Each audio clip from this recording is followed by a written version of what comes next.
Pyetja ime është e lidhur me mëshirën motër Maria Luisa.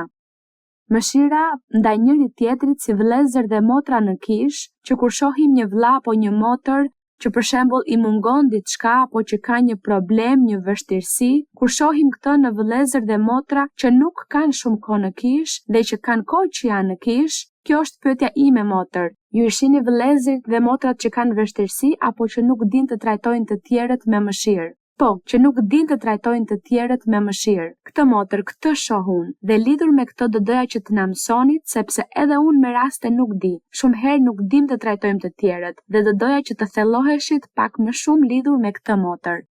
Mendoj se kjo është mungesë urtësie. Ne njerëzit kemi shumë gjëra për të mësuar.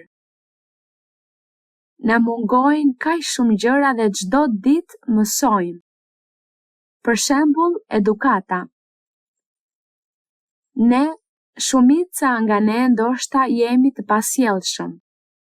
Të tjerë ndoshta jemi njerëz që zemrohemi lehtë. Të tjerë janë kryelartë. Të tjerë mendojnë keq për të tjerët, kanë likësi, flasim, mendojmë me likësi, kritikojmë, bëjmë thashetheme. Të gjitha këto gjëra armiku i vë tek ne, te dobësit e mishit ton, që ne të bijem në këto kurthe, në këto rjeta. Kjo është lufta jon këtu. Pse vim ne në kishë? Vim që të lëvdojmë Zotin, të lexojmë Biblën. Kur lexojmë Biblën e mësojmë sjelljen e mirë, se si të sillemi në kishë, në mbledhjet e kishës, jemi duke mësuar çdo ditë. Por duke qenë se është kaq e vështirë, ka persona që mësojnë më shpejt se të tjerët, ka persona që kanë më shumë frikë Zotin se të tjerët, ka persona që kanë besim, që besojnë në Zot, duan të ndryshojnë dhe ndryshojnë shpejt, dhe ndaj Perëndia i ndihmon, Perëndia vjen dhe është me personat dhe i ndihmon. Ka persona të cilëve Perëndia u jep maturi, u jep urtësi, sepse njerëzit duan të kenë maturi dhe urtësi. Kështu që kjo është një shkollë. Vazhdimisht mësojmë. Ne në mënyrë të vazhdueshme vim këtu që të mësojmë dhe po ashtu të adhurojmë dhe të përlëvdojmë Perëndin dhe ta falenderojmë atë. Sigurisht që ne lexojmë këtu se duhet të jemi të duruar me njëri tjetrin, të jemi të duruar dhe të jemi të urtë, dhe nëse ju nuk ndjeni se keni aftësinë për t'i folur një personi, për ta drejtuar, këshilluar, për ta ngushëlluar në momentin e vështirë, ju do të donit t'i bëni këto. Njerëzit duan t'i bëjnë këto me personat. Me raste na dalin gjëra të mirë dhe me raste gabojmë, dështojmë.